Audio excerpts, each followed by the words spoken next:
Hello, welcome to The Buzz. My name is Susie Lytle, and on this episode, we'll be taking our first ever road trip. We'll be finding out what's so noisy at Jasper-Pulaski Fish and Wildlife Area in Indiana. Then we'll join up with a team of biologists as we see what's lurking below in Money Reservoir. Plus, we'll peek into our woodlands to find a seasonal favorite. So get ready to travel on this episode of The Buzz.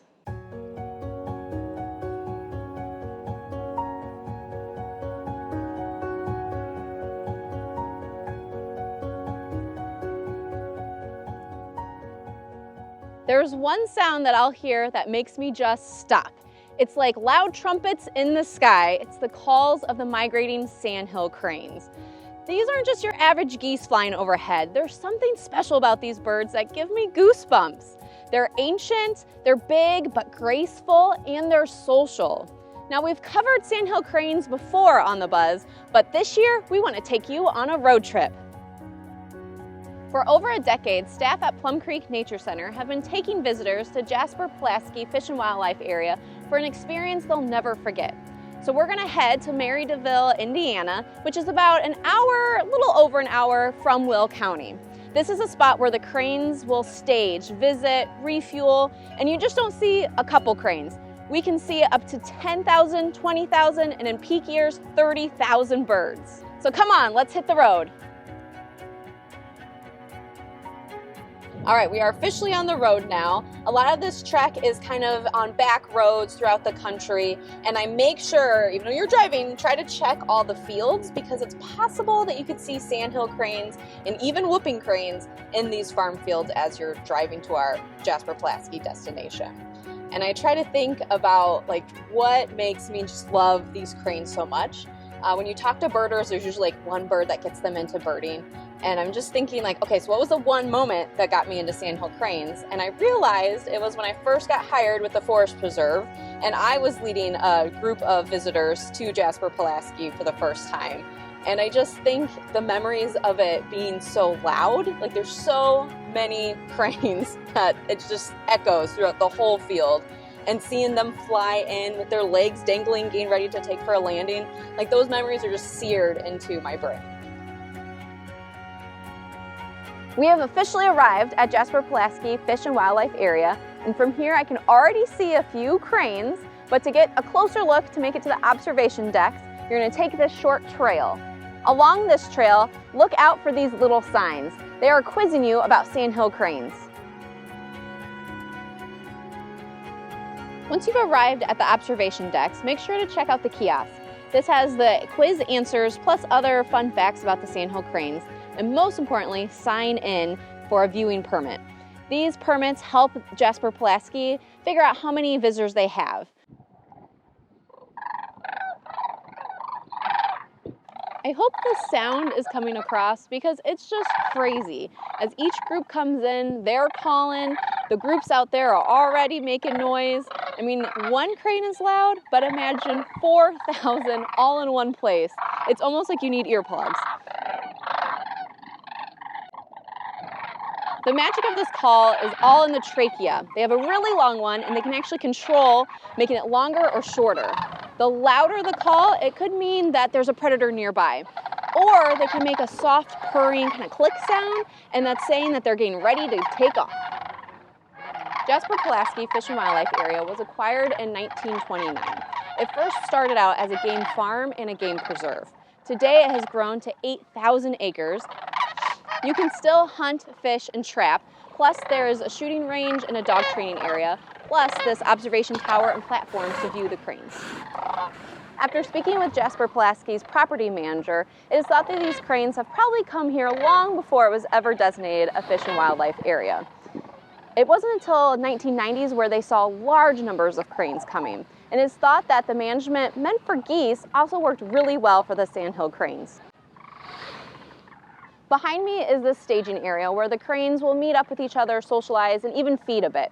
Then they'll fly to nearby agricultural lands for more food, and at night they'll go to the wetlands to roost or to sleep. Make sure you pack your binoculars or spotting scopes, or get ready to use the scopes on the deck, because quick look, you might not see many cranes, but there are actually thousands out there in the fields. Now this could top to 10,000, 20,000. The best time to see these cranes in these large numbers is mid-October through mid-December. The peak number is usually at the later end of November and early December. The best time of day to visit is either sunrise or sunset. In the sunrise, the birds are waking up from their roosting spots and heading back into this field to feed, socialize, before they head out to feed more or continue on their migration. In the sunset, the cranes are starting to fly back in from their day, check in with their friends, and then head to bed in their roosting sites. There are weekly counts of cranes that you can keep a tab on in the Indiana Department of Natural Resources website. Half an hour before sunset, 5 observers come out to Jasper-Pulaski's waterfowl refuge area to count the cranes as they move from their resting sites to their feeding sites. To get the final number, they take an average from each observer's count. Jasper-Pulaski sits in the middle of their flyaway from their northern breeding grounds to their southern winter grounds. Sandhill cranes can start migrating as north as southern Canada and go to their wintering grounds as far south as Florida. Today, this refuge is managed specifically with cranes in mind. They want to keep it open because the cranes want long distances where they can see predators and feel safe enough to gather and feed. The fields are rotated from corn, beans, and wheat, and it's all surrounded by native prairie and savanna habitats. Sandhill cranes are broken up into 6 subspecies. A subspecies is basically a population that only breeds together. 3 of these subspecies are migratory, and the ones that we see in our Mississippi flyway are called the greater sandhill cranes. Now remember, our flyway includes all of Illinois, so you might be able to see these flying over our preserves and even your own yard. Now if you want to see a real epic staging area, to the west of us in the central flyway, in the Platte River Valley, Nebraska, that area can get 600,000 cranes. When looking out to the flock of cranes, you may notice that they like to hang out in family groups. This usually includes 2 adults and 1 to 2 juveniles. It's pretty easy to tell them apart by looking at their heads. The adults are going to have brilliant, bright red heads, and the juveniles are going to have like grayish or duller colors.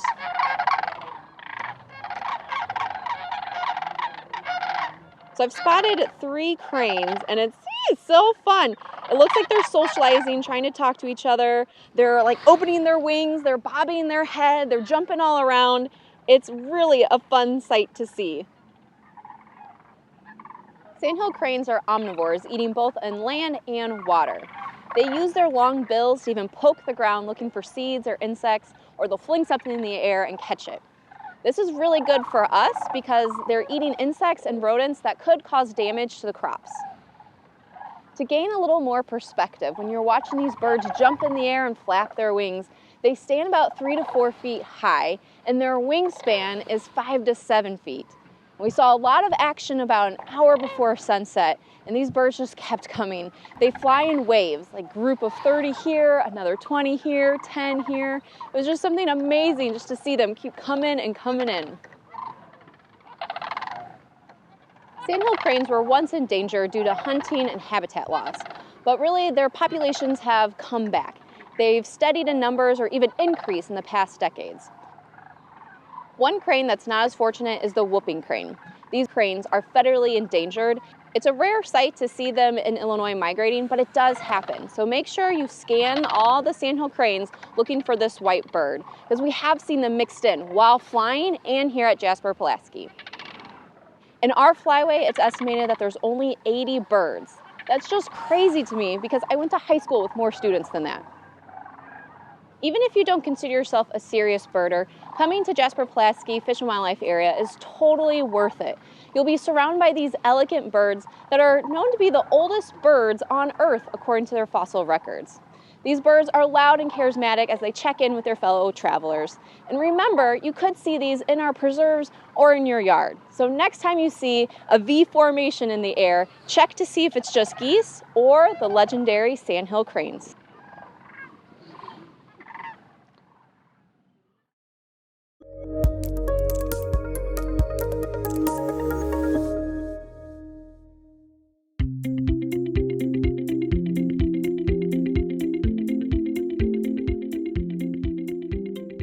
Come November, especially around Thanksgiving, there's one bird that stands out among the rest.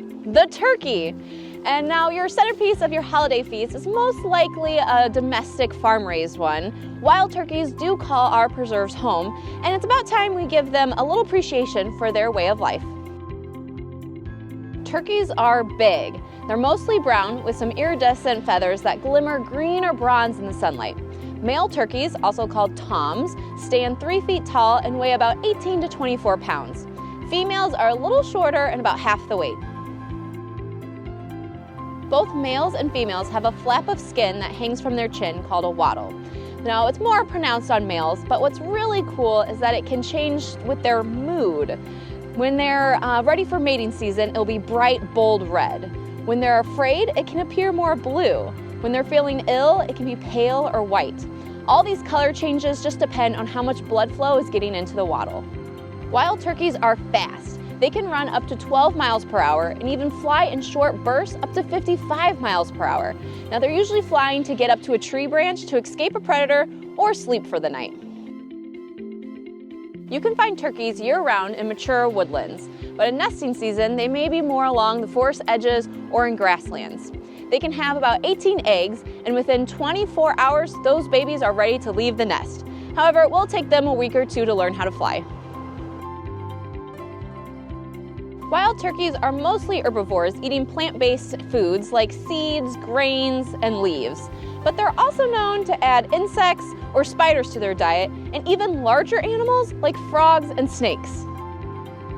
From time to time, you may see a domestic turkey on the loose, but it doesn't really have what it takes to survive the wild. First off, they tend to be bright white, making it very easy to spot. They're also noisier, and they're not strong enough to fly, causing them to be easy pickings for predators, including humans. So this Thanksgiving, while you're feasting on your turkey, make sure you give a toast to our wild turkeys who have what it takes to call the wild their home.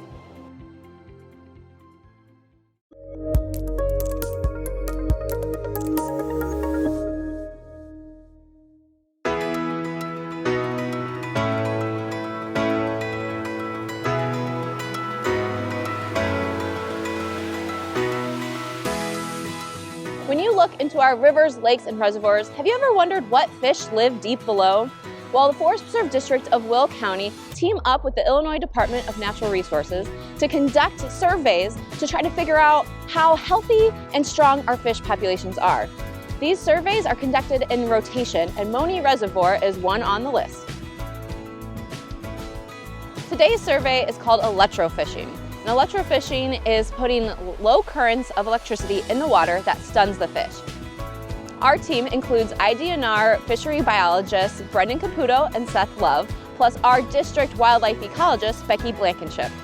Love piloted the boat around the reservoir, while Caputo and Blankenship were the dippers catching all the stunned fish. We shock lakes and rivers to better understand the fisheries present. It helps us to understand fish growth, what species are present, which ultimately helps to determine the regulations imposed and what species are stocked. The boat is outfitted with special equipment, including a generator and booms that deliver the electrical current. The radius is about 10 feet. It shocks about 10 feet tops down, and it stuns the fish. We have it set at a pretty low setting so that fish aren't stressed out or so that fish don't get burned. Fish come up to the surface, and then the dippers out front dip the fish out of the water. We have a holding tank here with oxygen so the fish can breathe. The fish will stay stunned for about 2 to 3 minutes before getting back upright and swimming around.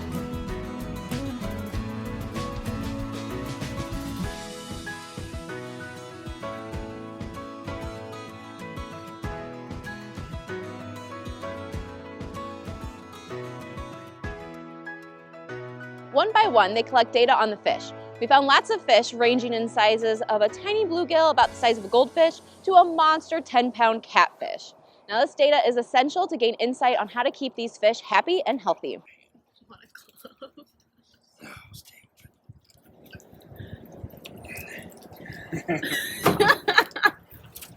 What's that, over 30? 29 and a half. 745. This might be air. 47.96. Woohoo! About 10 pounds almost.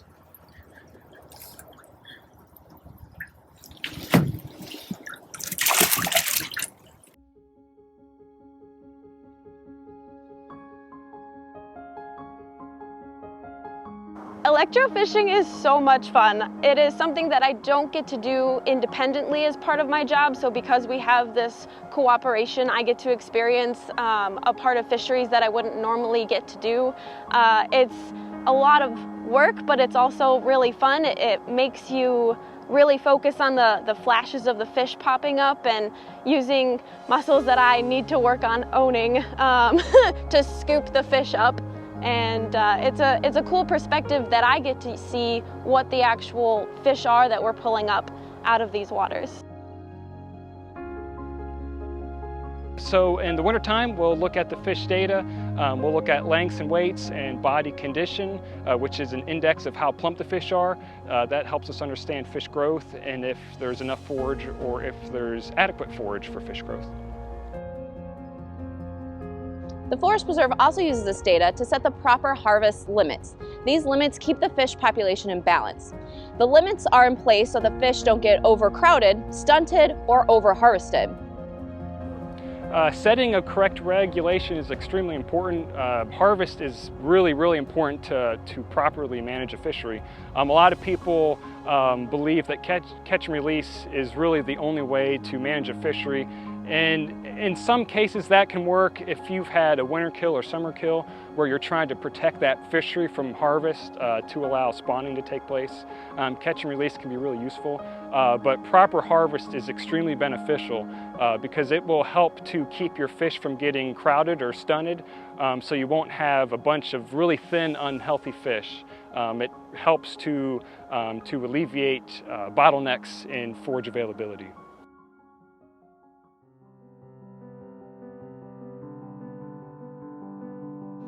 The biologists are looking for a special combination of fish.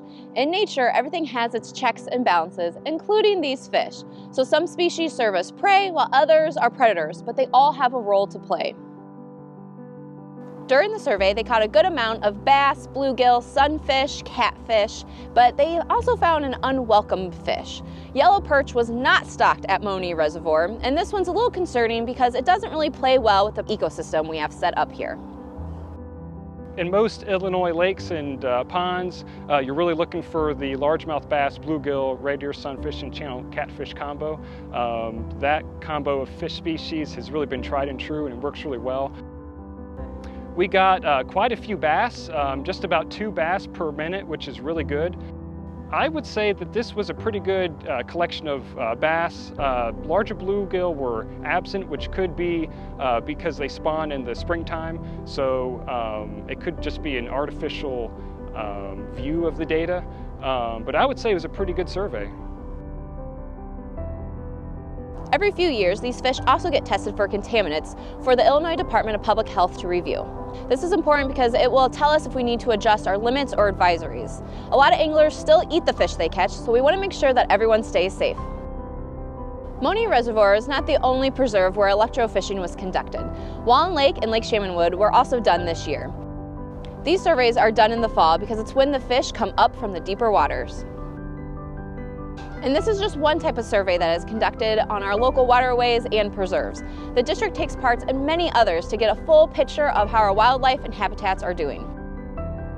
So I take the opportunity to help out on other projects as often as I can. It lets me get into the field and see what methods are being used and learn new methods myself. The more data we can collect, the better we can manage our lakes and habitats and preserves. I think that the survey shows that there's quite a few bass present.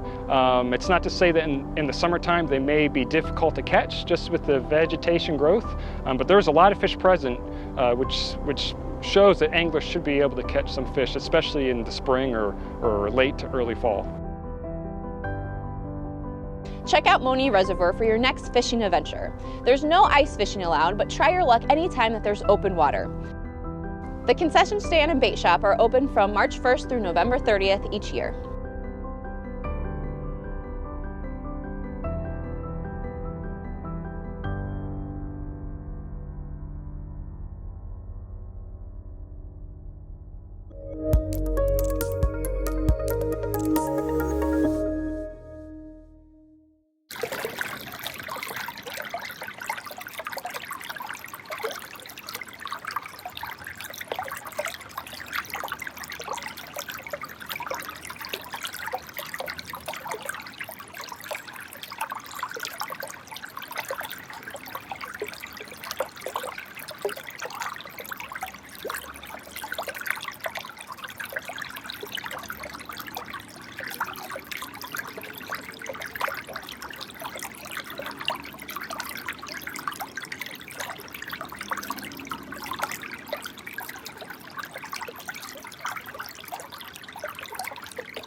hope you enjoyed exploring up to the skies and down to the depths of our waters. Make the trip to Jasper, Pulaski to see those cranes flying in, or just check your own backyard flyaway. If water's more your thing, then make sure you squeeze in one last fishing trip at Monee Reservoir before the freezing temperatures set in. If you need help mapping this next adventure, visit us at reconnectwithnature.org for preserve and wildlife information. I hope to see you out trying a new place, but until then, I'll see you next time on The Buzz.